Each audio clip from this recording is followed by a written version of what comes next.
Yeah, look, that is a problem. But both sides have a problem with this. Remember, he was standing on the stage with a guy who said they're eating pets, they're eating dogs and cats in Springfield, and has yet to produce one single pet owner who says the Haitians ate my dog or cats. During their latest hit piece on Minnesota Governor Tim Walz, two MAGA Fox News hosts were sandbagged by a third Fox News host and legendary Republican strategist who came to Walz's defense and reminded them that their preferred candidate, JD Vance, is a pathological liar. But before we unpack all that, if you end up liking this video and you want to support the channel, please be sure to hit the like, subscribe, and alert bells before you go. All right, friends, it's always fun when we see internal schisms and infighting within the Republican Party and within the Fox propaganda network, and we actually have an instance of that recently. So in the aftermath of the vice presidential debate, which most polls show is a wash, JD Vance was more polished, rhetorically speaking, but lacking in honesty and substance, and Governor Walz was visibly nervous, but won the day on passion, honesty, substance, and a last-second knockout blow when the topic turned to the 2020 election, and we'll come back to that.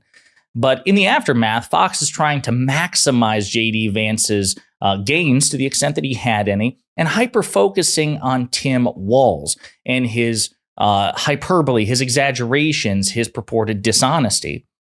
The irony, of course, is that Trump and Vance are much more dishonest than Harris and Walz, but that's a comparison that Fox really doesn't want you to make. Unfortunately for Bill Hemmer and Dana Perino, Karl Rove, of all people, a legendary, infamous Republican strategist and Fox News contributor, made a point to kind of call them out and say, hey, listen, I'm not sure you want to point the finger at Walz with respect to dishonesty because JD Vance isn't exactly a beacon of truth-telling. Rove, there was this Wall Street Journal report that with the headline, an imprecise biography catches up with Tim Walz. What did you make of all that, Karl? He said he's a knucklehead, but I don't know. Look, he misspoke. He should have been rather pointed and said, I misspoke. I was not there during that time. I got my dates mixed up. I apologize. And then moved on. All the word salad leading into it. Great. I love you grew up in a town of 400 and you rode your bike until the street lights came on. What the heck does that have to do with the fact that you screwed up when you came to the issue of were you at Tiananmen Square or in China at the time of Tiananmen Square? So just a couple of things. Of course, they're referring to the most disastrous moment of the night for Governor Walz when he was asked about a trip he made to China 35 years ago. And he apparently over the years said that he was in China during the Tiananmen Square protests, when in reality, it was a long series of protests, but he wasn't there at the time of Tiananmen Square. He was there a few months later. So still during protests and riots in China, just not during that specific event. And I should say he never claimed to be at the infamous Tiananmen Square, just in China at the time. So again, if you want to knock him for that, fair enough. It was 35 years ago. It's easy to confuse the dates. And that's why Karl Rove, of all people, who has a political incentive to hit Tim Walz as hard as he can, it's like, actually, no, this is understandable. It's 35 years ago. There were long sustained protests. You never claimed to be there in the first place. It would be easy to fudge the dates, but you gave a bad answer. You just should have said, hey, I'm sorry, I screwed up the dates. I was there in China the same year as the Tiananmen Square protest, but I wasn't there the day of or the days of. I was there a few months later during other protests. So again, that's why Karl Rove, of all people, is like, this is really not a big deal. Or not. Look, Americans would be a forgiving people. Just say what he said at the end, I misspoke, and go on. Yeah. But there's other incidents, too. I mean, if you want to pick at it, you know, I mean, the accuracy is lacking, I guess, is how we could say it. Just finish comment on that.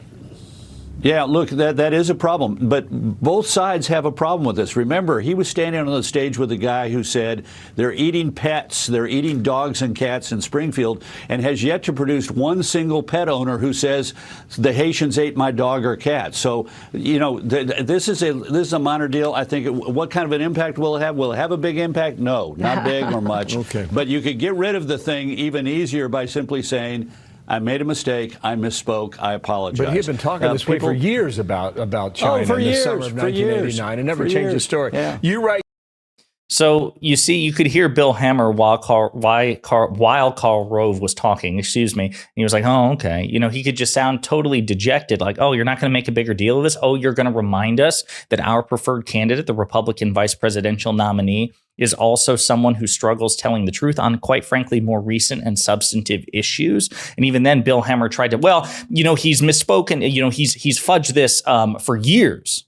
Again, this event happened 35 years ago. And given the close timeline, it wasn't like he was in China years after Tiananmen Square, years before. Again, you think about the context of this, perfectly understandable that he would fudge the dates, which is why, again, Karl Rove of all people is like, yeah, guys, this isn't a big deal.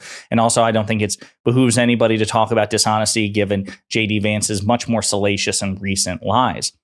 Another lie I want to talk about, though, is not the Haitian cats and dogs thing, which we've covered on this channel in repeated videos.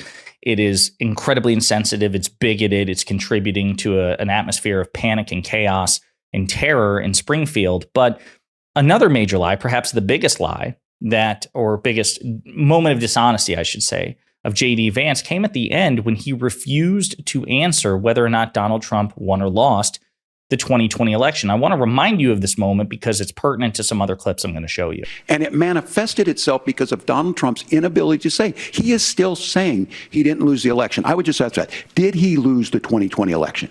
Tim, I'm focused on the future. Did Kamala Harris censor Americans from speaking their mind in the wake of the 2020 COVID situation? That is a damning non-answer. Has she? It is a damning non-answer. What's interesting is, though, because, again, spoiler alert, Donald Trump did lose the 2020 election. He lost fair and square. He can't admit it because that would, require him to admit that he is flawed, he is fallible, he is capable of losing. And that just runs totally antithetical to the cult of personality.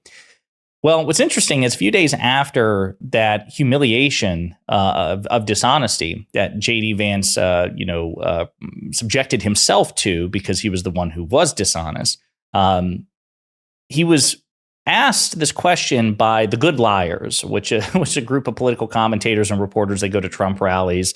They're pretty good at getting some pretty humiliating gotcha moments against Trump supporters. Well, they found JD Vance and they asked him if he wanted to revisit his answer on the debate stage. And he did answer.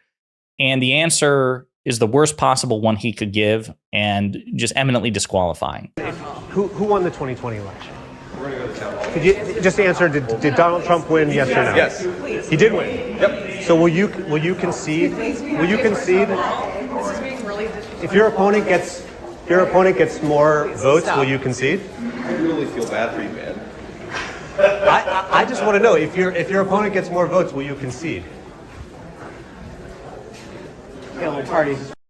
So he says Donald Trump did win the 2020 election and that he would not concede or agree to concede if his opponent won more votes.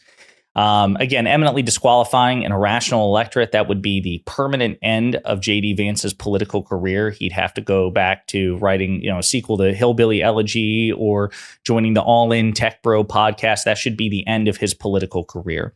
Unfortunately, we don't live in a rational, sane world. We live in one in which Republicans are graded on a curve. I assure you of this. Take this to the bank.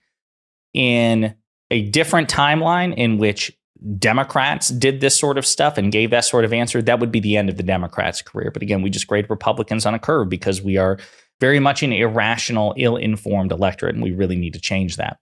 President Biden recently appeared in the White House press room and answered a few questions from reporters. And one of the questions was about the upcoming election. And I want you to hear his response because he references JD Vance's dishonesty with respect to the 2020 election as well as Trump's.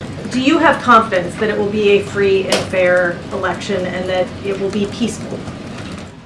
Two separate questions. Very much. I'm confident it'll be free and fair. I don't know whether it'll be peaceful. The things that Trump has said and the things that he said last time out when he didn't like the outcome of the election were very dangerous. If you notice, I noticed that the vice presidential Republican candidate did not say he'd accept the outcome of the election. They haven't even accepted the outcome of the last election. So I'm concerned about what they're going to do. We should all be concerned about what they're trying to do. They're teeing up, baseless election challenges already. They're doing everything in their power to, change voter rules, for example, in Nebraska. That failed so far, to make it a winner takes all state so they could deprive the Democrats of a likely electoral college vote, rig the game in favor of the Republicans. They, over the objections of the Republican governor, the Republican secretary of state, and others, they changed the way votes are tabulated and counted in Georgia, which is going to make it more error prone. It's going to make it take longer, and it's going to make it more subject to legal challenges and Republican challenges if they don't like the outcome of the election. To say nothing of the fact that Speaker Mike Johnson, Trump, Vance, all the major Republican players will not commit to accepting the results of the election. I have no idea what's going to happen, to say nothing of the potential for violence. Why should we believe that MAGA won't be violent like they were last time in the event Trump loses, which is very possible? It's really dangerous, unhinged stuff. And again, an indictment, quite frankly, of the American people. I'm not running for office, so I can say this. It's an indictment of us, friends. It really is. The fact that, Democrats have flaws, to be sure. But the fact that this election is so competitive, given the infinitely greater flaws of the Republican Party, really is an issue. We have to learn to start holding people to the same standard, whatever the standard is, same standard. So if we're going to have a ludicrously permissive standard for Republicans, then I guess we should let Democrats do whatever the hell they want to do, right? Because if we're going to let Republicans do it, we should let Democrats do it too. Or perhaps, I would argue, the saner approach would be to hold politicians, regardless of party, to a strict standard. They're supposed to represent us. They wield power on behalf of us. They should be held, Democrats and Republicans, to a higher standard than the average citizen, but they should be held to the same standard as each other. And there is no timeline. There's no rational world in which Democrats and Republicans are held to the same standard, in which Republicans come off better. Certainly not the MAGA Republican Party in today's day and age. So we have to make sure we don't get complacent, even though the vice president is favored in fundraising, polling, energy, and momentum. This is still a competitive election, still mostly within the margin of error. Donald Trump could win this. So make sure you're registered to vote. Make sure you have a plan to vote. And I would argue, if you're an eligible voter in 2024, vote blue, no matter where you are. In the meantime, let me know what you think in the comments.